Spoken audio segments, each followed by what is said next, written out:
जय हिंद, नमस्कार, आदाब, सत श्री अकाल। मैं आपका दोस्त भाई राही सर।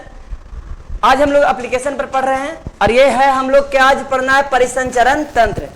और परिसंचरण तंत्र को हम लोग अच्छा से समझने का प्रयास करेंगे, है ना।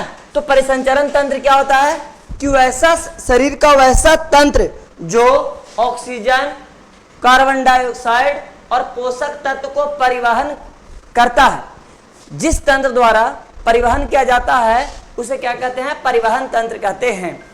परिसंचरण तंत्र के अध्ययन को कहते हैं एंटियोलॉजी। बोलिए, परिसंचरण तंत्र के अध्ययन को क्या कहेंगे? एंटियोलॉजी। परिसंचरण तंत्र के अध्ययन की एंटियोलॉजी। इसका जनक कौन है?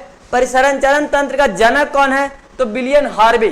कौन है? William Harvey. कौन है भाई? William Harvey. मुख्य पदार्थ क्या होता है? इसमें रक्त होता है, लसिका होता है। रक्त होता है, लसिका होता है। अंग में तो इसमें रुधिर हो गया, लसिका हो गया और हृदय हो गया और वाहिनियां हो गया, है ना, केशिका हो गया, etc।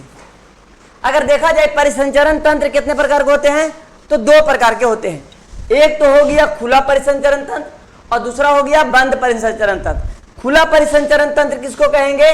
जिसमें गुहा रहता है, गुहा खाली जगह रहता है और इसमें दबाव उबाव का जरूरी नहीं पड़ता है। आसानी से रक्त जो है ना उस खाली जगह में क्या होता है? भरा रहता है। और बंद परिसंचरण में रक्त नली होते हैं और रक्त नली में ब्लड को प्रवाहित होने के लिए क्या चाहिए? दाब की आवश्यकता पड़ता है। फिर उसके बाद में कहता है कि इसमें हम लोग तीन चीज पढ़ते हैं, रुधिर पढ़ते हैं, प्लाज्मा पढ़ते हैं और केशिका पढ़ते हैं, हृदय पढ़ते हैं। तो सबसे पहले हम रुधिर बताते हैं। यह संयोजी ऊतक है। रुधिर क्या है भाई? संयोजी ऊतक है। संपूर्ण तरल का 30 से 32% रक्त पाया जाता है। 30 से 32% क्या पाया जाता है? रक्त पाया, तरल पदार्थ पाया जाता है संपूर्ण तरल का। यह क्षारीय होता है। पीएच मान कितना होता है? 7.4। रक्त का पीएच मान 7.4। मानव शरीर में जो होता है 5 से 6 लीटर रक्त होता है। 5 से 6 लीटर रक्त होता है। मेल में 5.5 से 6.5 और फीमेल में 5 से 5.5 लीटर पाया जाता है। रुधिर के अध्ययन को क्या कहते हैं? हेमाटोलॉजी कहते हैं। तापमान कितना रहता है रुधिर का? 30 डिग्री सेंटीग्रेड रहता है।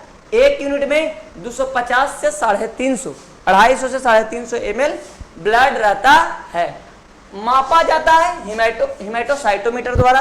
ब्लड को मापा जाता है हिमेटोसाइटोमीटर के द्वारा, मापा जाता है हिमेटोसाइटोमीटर के द्वारा। निर्माण होता है अस्थि मज्जा में। मृत्यु होता है प्लीहा, स्प्लीन, तिल्ली, है ना।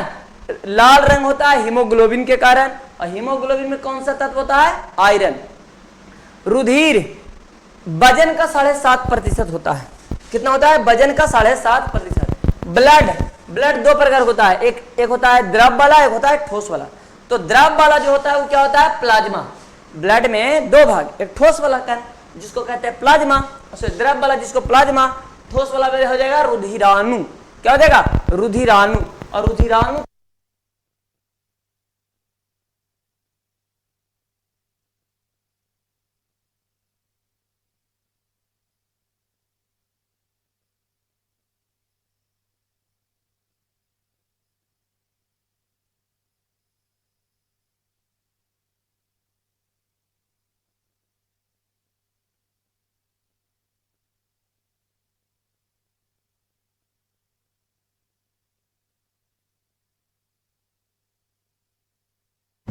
पीला है, निर्जीव है, क्षारीय, द्रव है। आवाज नहीं जा रहा था, ठीक है ना, थोड़ा सा देख लेते हैं। फिर से देखिएगा, प्लाज्मा 55%, रुधिर जो है 45% पाया जाता है। ये जो होता है पीला निर्जीव होता है, 90% जल होता है और भाई 10% प्रोटीन कार्बोहाइड्रेट होता है। 10% क्या होता है? प्रोटीन कार्बोहाइड्रेट, है ना। प्रोटीन में क्या होता है? फाइब्रिनोजेन तत्व होता है और प्रोथायम्रिन होता है। फाइब्रिनोजेन तत्व होता है और प्रोथायम्रिन होता है ना। इसका कार्य क्या होता है? तो तापमान को नियंत्रित करता है। क्या करता है?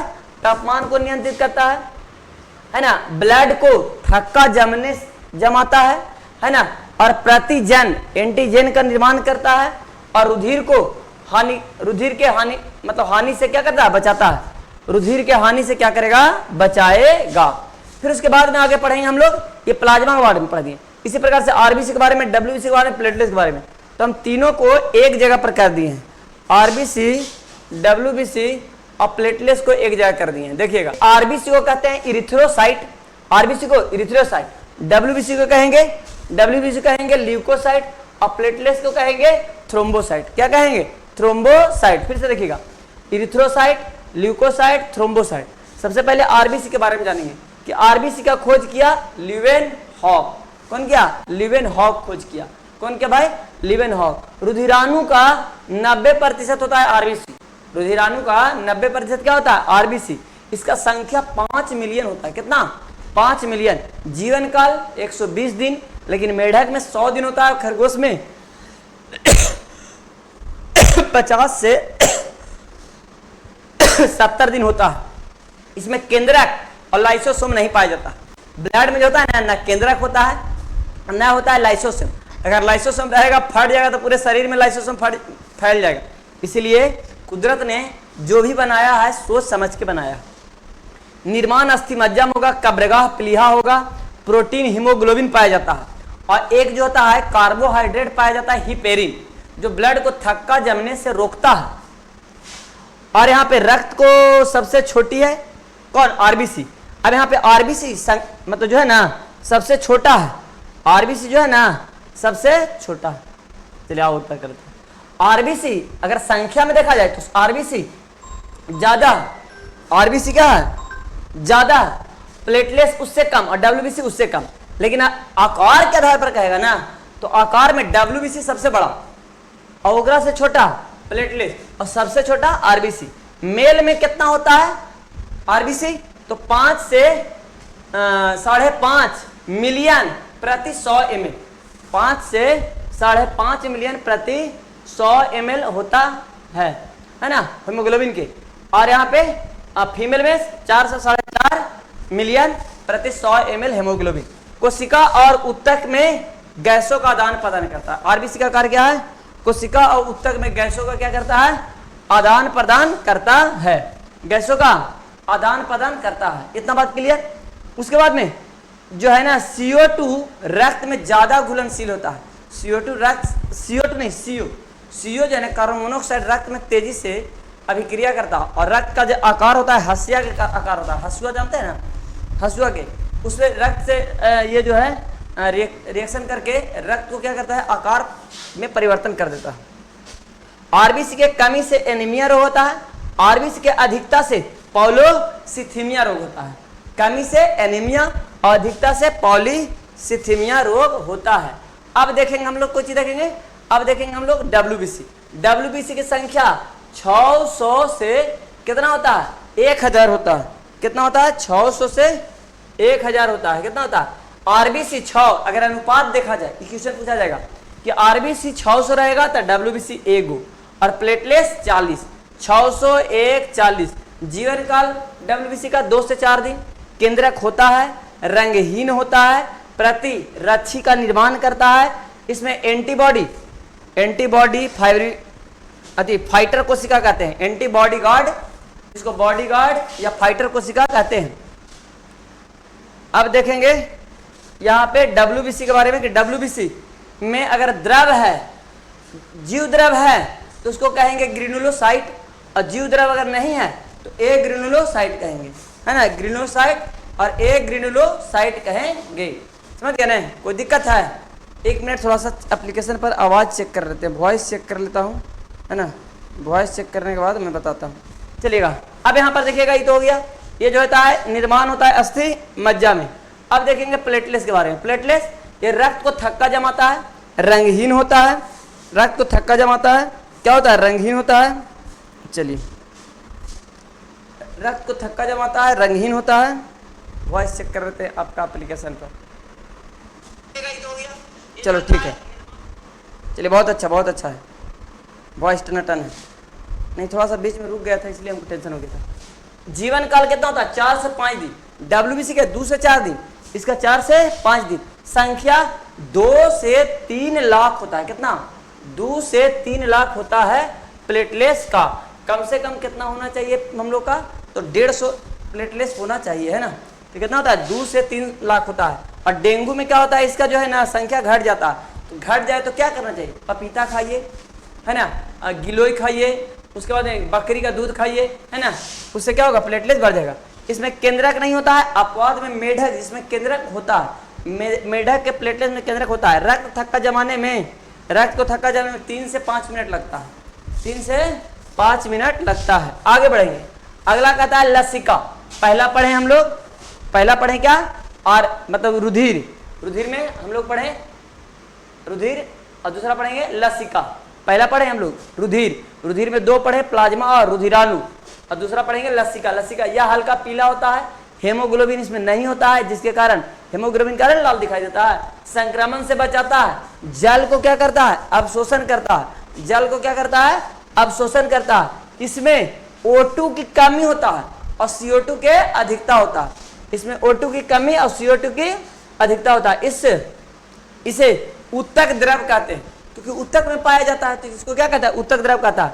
ये WBC, इसमें WBC रहता है किसमें, प्लेटलेट्स में, प्लेटलेट्स लिम्फ में लसिका में WBC रहता है, लेकिन RBC और प्लेटलेट्स नहीं रहता है ना। पोलियो में प्रभावित हो जाता है लसिका। लसिका किसमें प्रभावित होता है, पोलियो में प्रभावित होता है।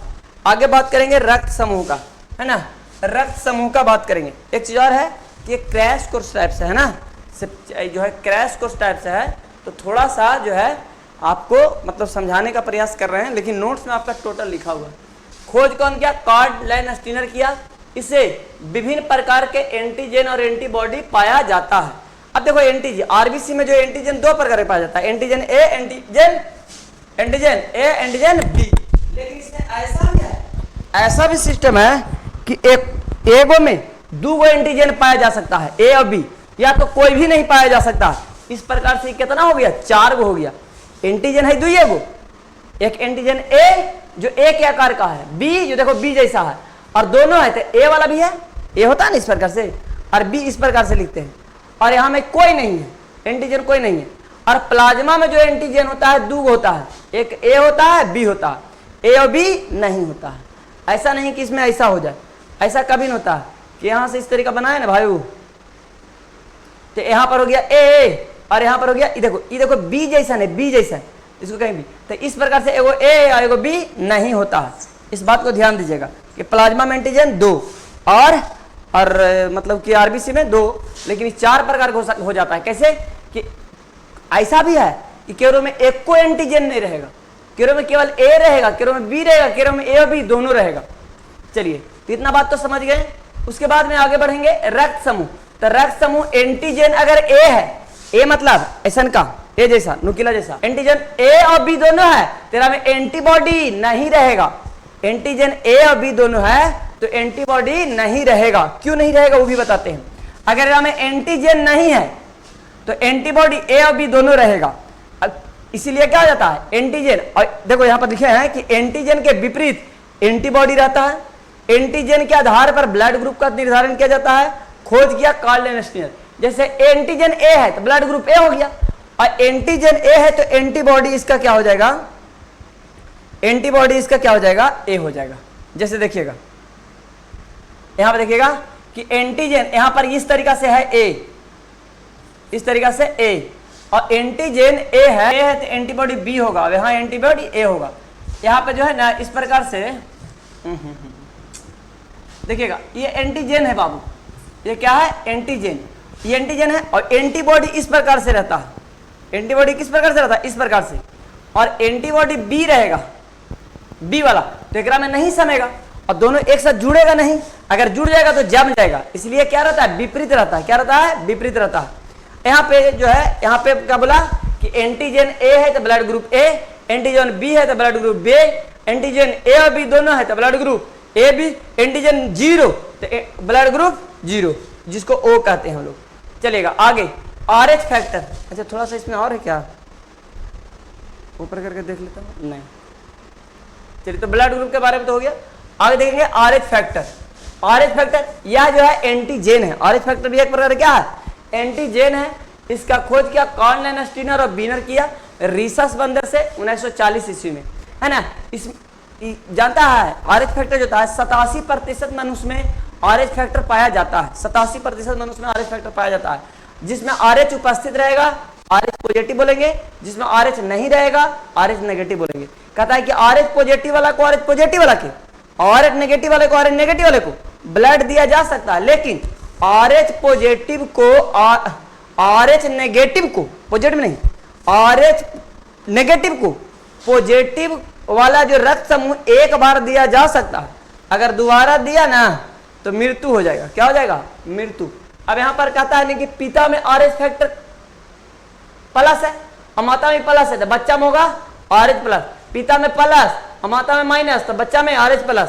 पिता में माइनस और बच्चा में माता में प्लस, तो ये हो जाएगा RH प्लस। और माता में पिता में प्लस माता में माइनस, तो दोनों क्या हो जाएगा? माइनस हो जाएगा। हम लोग रुधिर, उसके बाद में लसिका और उसके बाद आ जाएगा हृदय, हृदय भी केशिका। ये हृदय जो होता है ना हमारा फेफड़ा के दोनों के बीच में दोनों फेफड़ा के बीच में बायां तरफ होता है, बंद मुट्ठी के तक आकार के शंक्वाकार होता है, और ये जो है एक झिल्ली से घिरा होता है, उस झिल्ली को कहते हैं पेरिकार्डियल झिल्ली। और उसमें जो है दोहरी झिल्ली से रहता है कि एक झिल्ली से दूसरा झिल्ली जो है वो आपस में रगड़ा नहीं पाए, और उस झिल्ली के बीच में जो द्रव रहता है उसको कहते हैं पेरिकार्डियल द्रव कहा जाता है। पेरिकार्डियल द्रव कहा जाता है। ये कोमल और मांसल होता है। चलिए ठीक है, कहता है इसका भार 300 ग्राम होता है। इसका भार किसका? हृदय का भार 300 ग्राम। 70 से 72 बार 1 मिनट में धड़कता है, प्रति मिनट धड़कता है। लेकिन केकरो दौड़ा दो, पीछे से कुत्ता दौड़ा दो, है ना, या तो मतलब कि चोर चोर हल्ला कर दो, एक बार डांट दो, तो उसका धड़कन जो है क्या होता है? थोड़ा बढ़ जाता है ना। कहता है 1 सेकंड में धड़कता है, 0.8 सेकंड में, 0.1 सेकंड में एक बार धड़क जाता है, 0.8 सेकंड में। कहता है कि अध्ययन को कार्डियोलॉजी कहते हैं, हृदय के अध्ययन को कार्डियोलॉजी कहते हैं। और 5 लीटर ब्लड जो है प्रति मिनट पंप करता है। जितना शरीर में ब्लड है ना उसको 1 मिनट में पंप कर देता है, 1 मिनट में पंप कर देता है। आगे हृदय का प्रकार, हृदय एक मतलब क्या हो जाएगा? द्विकक्षीय, त्रिकक्षीय, चतुर्थकक्षीय। द्विकक्षीय जैसे मत्स्य में 2 कक्ष रहेगा, इस प्रकार से रहेगा। 2 कक्षीय में इस प्रकार से रहेगा, ऐसे। त्रिकक्षीय में इस प्रकार से रहेगा, और चतुर्थ कक्षीय में 4 गो रहेगा, है ना। अगला देखेगा कि जो हृदय है, हृदय जो बांटा गया है, ये हो गया, हम इस प्रकार से देखेंगे, इस प्रकार से। इधर वाले को कहेंगे दायां, इधर वाले को कहेंगे बायां। तो ये दायां हो गया, ये बायां, तो दायां हो गया, इसको कहेंगे। और दायां वाला में त्रिकपाट होता है, और बायां वाला में द्विदलीय कपाट होता है। और दायां वाला में दायां ऊपर, दायां निलय ऊपर वाला रहेगा, तो कहेंगे अलिंद। क्या बोलेंगे? अलिंद। तो ये दायां अलिंद, बायां अलिंद, दायां निलय, बायां निलय। फिर से बोलेगा। अरे बीच में जो बांटा हुआ है वो सेप्टम है। क्या है? बीच में जो है वो क्या है? सेप्टम। बीच वाले भाग को क्या कहेंगे? सेप्टम। और दायां तरफ जो चैम्बर है उसको कहेंगे दायां अलिंद, ऊपर वाले को। और बायां तरफ जो चैम्बर है ऊपर वाला, दायां क्या कहेंगे? बायां अलिंद कहेंगे। नीचे वाले को निलय कहेंगे, दायां तरफ रहेगा दायां निलय, बायां तरफ रहेगा बायां निलय।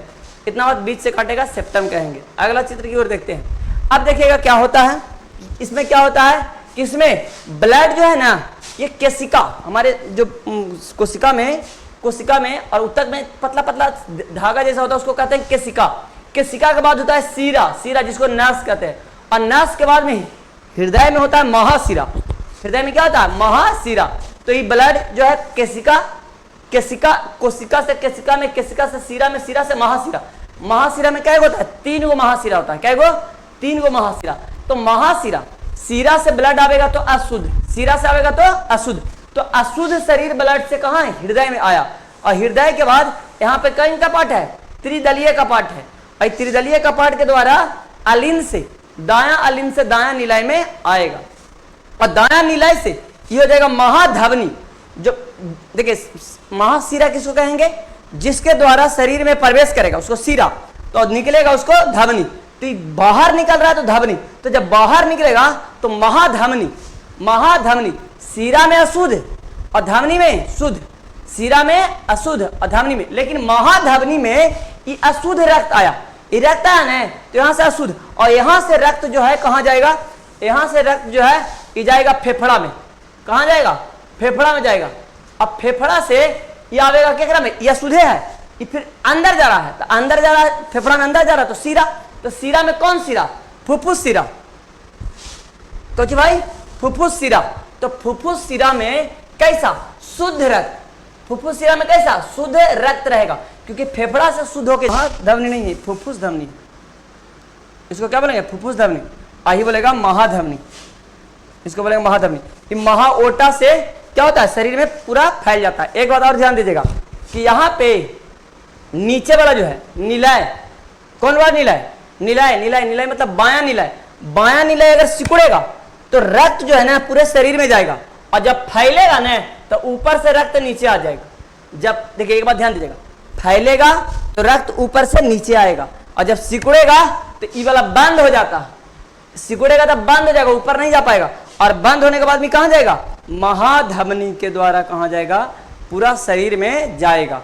तो एक बात ध्यान दीजिएगा, सिरा से अशुद्ध रक्त, धमनी से शुद्ध रक्त, लेकिन फुफ्फुस सिरा से कहेगा तो शुद्ध रक्त, फुफ्फुस सिरा से कहेगा शुद्ध रक्त, लेकिन फुफ्फुस धमनी से कहेगा, फुफ्फुस धमनी से कहेगा तो अशुद्ध रक्त। इतना बात क्लियर? इतना बात क्लियर? तो इस प्रकार से हृदय का पंपिंग होता है, ब्लड का पंपिंग होता है। तो इतना बात तो समझ में आ गया। सेप्टम, शरीर में रक्त आता है सबसे पहले किसमें? केशिका में। किसमें आता है? केशिका में आता है। और केशिका के बाद किसमें आ जाता है? शिरा में। और शिरा के बाद में महाशिरा, महाशिरा के बाद में हृदय में। हृदय से त्रिदलीय कपाट से जाएगा किसमें जाएगा? अलिंद में, दायां अलिंद में। दायां अलिंद के बाद त्रिदलीय कपाट से दायां निलय में। दायां निलय से जाएगा आपको फुफ्फुस, फुफ्फुस धमनी में। किसमें जाएगा? फुफ्फुस धमनी में। और फुफ्फुस धमनी से जाएगा कहाँ? फेफड़ा में। और फेफड़ा से जाएगा कहाँ? फुफ्फुस सिरा में। और फुफ्फुस सिरा से जाएगा दायां अलिंद में। दायां अलिंद से दायां निलय में। और दायां अलिंद में महाओटा से, महाधमनी से होते हुए शरीर के संपूर्ण भाग में क्या होगा? फैल जाएगा। तो आज का सेवा यहीं पे समाप्त किया जाए। Bye, love you, take care.